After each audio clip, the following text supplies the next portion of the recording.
তুই কি ভাবিস আমি বুঝি না? তোর কাছে টাকা দেয়। এই গেট রেখে তুমি কি করতেছো এখানে? আর এটা খুলছো কেন? তুমি জানো না আমার রেস্টুরেন্টের একটা আকর্ষণ আছে, তুমি এটা খুলছো কেন? স্যার ওই গরম লাগতেছিল অনেক আর চুলকায় প্রচুর, 2 মিনিট একটু বসে আমি চাইতেছি। তোমার রেস্ট নেওয়ার জন্য এই জবটা আমি দিছি, আর ঘাম না ধরে না ঢাকা শহর কেউ টাকা দেয়? টাকা কামানো খুব কঠিন। পরে এটা তাড়াতাড়ি পড়ো, যাও গেটে যাও। 3 বেলার ভিতরে 1 বেলা খাই, তাতে সমস্যা নাই, দিন শেষে শুধু তোমাকে চাই। বাহ বাহ, আর তুই আমার জন্য এত পাগল কেন? ভালোবাসলে একটু পাগল না হলে হয়। সরি, এই ম্যানেজার, খেয়াল করিনি স্যার। ঘুরে যাও। এগুলো কি লোক লাগছে আপনারা? স্যার কিছু মনে করুন প্লিজ, আপনি যান স্যার। তোমার আর কতদিন বলবো, আর কতবার বলবো একটু সিনসিয়ারলি জব করো, সিনসিয়ারলি জব করো। না, তুমি কোনো কথাই শোনো না। তোমার কি চাকরিটা করার ইচ্ছা আছে? তুমি জানো এই পোস্টের জন্য কতগুলো সিভি আমার কাছে আছে। সুন্দর করে ডিউটি করো, আর গেস্টই আমাদের লক্ষ্মী, কথাটা মাথায় রাখবে। কথায় কথায় সরি, আর সরি শুনতে চাই না। চাকরি করতে ইচ্ছা না করলে বাড়িতে চলে যাও। কি সমস্যা? হ্যাঁ, ফোন দিতে কেন বারবার? যেমন এই সময় পারফর্ম করি। অনির্বাণ, বাবা অনেক অসুস্থ হয়ে পড়েছে, একটু ওষুধ আনতে হবে। শোনো, আসলে এই জন্য একটা কথা বলে, মানুষ কোনো কিছু যদি একবার অভ্যাস বানায় ফেলে ওখান থেকে আর বেরোতে পারে না। আমার দোষ হয়েছে, আমি শুরু থেকে যদি এই জায়গাটা প্রোটেস্ট করতে পারি এরকম কিছু হইতো না। তাড়াতাড়ি পাঠাও। মাঝে মাঝে নিজেকে মনে হয় আমি অনেক অসহায়, আমার বলতে আমার কিছু নেই। কি ব্যাপার? আরে বসো বসো বসো। মন খারাপ কেন? শোনো, জোকারদের মনে কষ্ট থাকতে নেই, জোকারদের বুকে হাজার ব্যথা থাকলেও মুখে হাসি থাকতেন। আর তোমার জন্য তো গুড নিউজ আছে, তোমার ওভারটাইমের বন্দোবস্ত করে দিস। আজকে ডিউটি টাইম শেষ হলে সাথে ওভারটাইম করে দিও। আর আজকে কাস্টমারের কোনো প্রেশার নেই, 5টা মিনিট রেস্ট করে চলে আসো। কাউকে কি এতটা ভালোবাসা উচিত? আমার খুব ভালো বন্ধু, ওর ব্যাপারে আমি সব কিছু জানি। সেদিন ওর বাবার ভীষণ জ্বর ছিল, ও মেডিসিন আনবার জন্য বারবার বাইরে যেতে চাচ্ছিল, কিন্তু ওর বাবা পাশ থেকে উঠতে দিচ্ছিল না। ওর বাবা বলছিল তুই আমার গায়ে একটু হাত বুলিয়ে দে। আপনাকে বারবার ফোন করছে আর আপনি ফোন তো ধরছেনই না, আর যখন ধরলেন তখন মিসবিহেভ করছেন। খেপবে না বলেন? খেপাটা তো স্বাভাবিক। ভাইয়া আসলে আমার সিচুয়েশনটা আপনাকে বুঝাতে পারবো না। আমার বস একদমই কোঅপারেটিভ না। একটা বাজে সিচুয়েশনের সময় ও ফোন দিয়ে দিচ্ছেন, আমিও হচ্ছে গিয়ে মানে বুঝতেছিলাম না কি করব। আসলে বাজে ব্যবহার করে ফেলছি ভাই। এক্সপ্লেইন তো করতে দিতে হবে, ও তো আমাকে এক্সপ্লেইনই করতে দিচ্ছে না, কোনো কিছু কথাই শুনতেছে না, কথাই বলতেছে না। এইভাবে কিভাবে বলেন আপনি? আপনি এটা নিয়ে টেনশন করবেন না, আমি ওকে একটু বুঝিয়ে বলার ট্রাই করছি। তুই এভাবে মন খারাপ করে বসে থাকিস না, ভাল লাগে না আমার দেখতে। দেখ, সবটাই তো কপাল। আমি কত চেষ্টা করেছি বল, আমি তোকে না জানিয়ে অনির্বাণের সাথে দেখা করেছি, ওকে তো সব ব্যাপারগুলো বুঝিয়ে বলার চেষ্টা করেছি, কিন্তু ও কি বলে জানিস? তোর সাথে ওর আর যাচ্ছে না, তোর সাথে আর থাকতে পারবে না, তোর অনেক চাহিদা, তুই এটা চাস ওটা চাস, এই সব কিছু।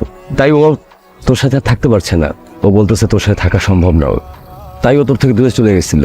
তবে ইন্টারেস্টিং ব্যাপার কি জানিস, ওভার ব্যাক করতে চায় তোর লাইফও। আবার ব্যাক করতে চায়? আবেগে পড়া যাবে না, আবেগ খুব খারাপ জিনিস। আবেগে পড়লে মানুষ ধ্বংস হয়ে যায়। আবেগ দেখানো যাবে না একেবারে। আবেগ দেখায়, মনে কর আজ রিলেশন ঠিক করলি, কয়দিন থাকবে রিলেশন, আবার আগের জায়গায় নষ্ট হয়ে যাবে, থাকবে না এটা। কথা বল। আমি আছি, খুবই সরি, খুবই সরি বন্ধু, মাথাটা ঠিক ছিল না বুঝছো। ওই যে আমার ম্যানেজার ও সেদিনকে আমাকে এবং আমি সব জানি। আমি যে কেমন আছি কেমনে বোঝাই, আমার এরকম রাতগুলোর একটা যদি তোমাকে দিয়ে দিতে পারতাম না তাহলে তুমি বুঝতে আমি কেমন আছি। চলো না, সব কিছু ঠিক করে ফেলি। এটা সম্ভব না, কে? এটা আর সম্ভব না অনির্বাণ। তুমি ভালো থেকো। তুমি যাইতেছো তুমি? হ্যাঁ, আমি যাইতে দিব না তো তোমাকে। ভালো দেবো মানে কি? প্লিজ প্লিজ তুমি এরকম করো আমার সাথে, প্লিজ। তুমি ঠিক আছে, আমি বলছি তো তুমি রাগ করতে আমাকে। আমি সরি, আমি কখন করে তুমি করবো না, আমি কখন করবো না, কখন করবো। তুই কখনো লাশ দেখছিস? আমাকে দেখ, তোর বন্ধুই লাশ, কিন্তু লাশ শান্তি পেলাম না রে। জীবন তো মানুষের মতো বেঁচে থাকতে হচ্ছে, আরাম পাচ্ছি না। কি সব বলছিস তুই? ও তো তোর কিছুই হয় নাই, তুই এসব বলিস না, কিছুই হয় নাই তোর। শোন মা, আমি বলি কি, তুই নতুন করে সবকিছু শুরু কর। এই সম্পর্কের ভবিষ্যৎ ভালো হবে না, তুই ওকে ভুলে যা। তুই নতুন করে শুরু কর, সেটা তোর জন্য ভালো হবে। মা, এইভাবে না খেয়ে কান্নাকাটি করলে তুই অসুস্থ হয়ে পড়বি। আর আমাদের বাবা মা হিসেবে এটা দেখতে একদমই ভালো লাগতেছে না মা। শোন না মা, তোর মা যা বলছে এটা কিন্তু একেবারেই সঠিক, আমিও তোর মার সাথে একমত। মারে, আমি বলি কি, তুই আর ওর সাথে কোনো সম্পর্কে ফেরত যাস না। মানে তুই নতুন করে সম্পর্ক শুরু কর, তোর জন্য ভালো হবে। আচ্ছা তোমরা চিন্তা করো না, যাও ঘুমে পড়ো। আচ্ছা ঠিক আছে, তুই একা থাক। হ্যালো, জি হ্যালো, কে বলছেন? আমি শাওন বলছিলাম, অনির্বাণের বন্ধু। বিশ্বাস করেন, অনির্বাণ তো একদম কষ্টে ওর বুকটা ফেটে যাচ্ছে। ওর এই কষ্ট তো আমি বন্ধ হয়ে চোখে দেখতে পারছি না। ভাবি আপনি একবার বোঝার চেষ্টা করেন, অত্যন্ত ভালোবাসে আপনাকে। বিশ্বাস করেন ভাবি। শোনেন, নেক্সট টাইম আর কখনো আমাকে ফোন করবেন না, ওর হয়ে দালালি করতে ফোন তো অবশ্যই করবেন না। ঠিক আছে? ভাবি আপনি একবার বোঝার চেষ্টা করেন, ও আপনাকে অত্যন্ত ভালোবাসে। আপনার জন্য ওর নাওয়া খাওয়া ঘুম সবকিছু হারাম হয়ে গেছে। সব সময় আপনাকে নিয়ে ভাবে, ওর খাওয়া দাওয়া টোটালি অফ হয়ে গেছে ভাবি। বন্ধু সরি রে অনির্বাণ, কষ্ট পাইস না, ধৈর্য ধর, সবকিছু ঠিক হয়ে যাবে রে। আপনি মহান, আপনি আমার সৃষ্টিকর্তা, আমার মালিক, আমার ভেতর বাহির দুইটাই তো আপনি বোঝেন। আমি খুব কষ্ট পাচ্ছি, খুব কষ্ট হচ্ছে আমার জীবনের জন্য যেটা খারাপ সেটা আপনি সরাই দেন, কিন্তু গুনগুনকে যদি আপনি একেবারে না সরান, ও যদি আবার আমার জীবনে ফেরত আসা থাকে, দয়া করে ওকে এমনি পাঠিয়ে দেন। কোনো তৃতীয় ব্যক্তি এসে পড়েনি তো আমাদের রিলেশনের মাঝে? পৃথিবীতে 700 কোটি মানুষ আছে। কত মানুষ? 700 কোটি। এই 700 কোটি থেকে যার অধিকাংশই আছে মেয়ে মানুষ। এই অধিকাংশ মেয়ে মানুষ থেকে একটা মেয়ের সাথে তুই প্রেম করিস। তুই যার সাথে প্রেম করিস না, ওই যে তোর গার্লফ্রেন্ড, তোর গার্লফ্রেন্ডটা না আমার ভাল লাগছে, আমারও ভাল লাগছে। আমার ভাল লাগছে মানে ওই গার্লফ্রেন্ড থেকে তোর সরে যেতে হবে, বুঝছস? ওর পর থেকে তুই সরে যা। আমি এটা আমার ভালো লাগছে, সো এটা আমার লাগবে, বুঝছস নাই? যদি ওই ওর দিকে আর কোনোদিন মুখ ফিরে তাকাইছিস না, তাইলে চেনস না আমারে? না মানে চেনস না? এই এলাকার ডন আমি একলাই। কে আমার নাম কি জানো? কি নাম শ্যাম জুয়েল, বুঝছস? আসসালামু আলাইকুম ভাইয়া। ভাই, এই যে একটা রেস্টুরেন্টের সামনে পাবলিক প্লেসে আপনি একটা ছেলের হেনস্থা করতেছেন, এটা আমার প্রবলেম না।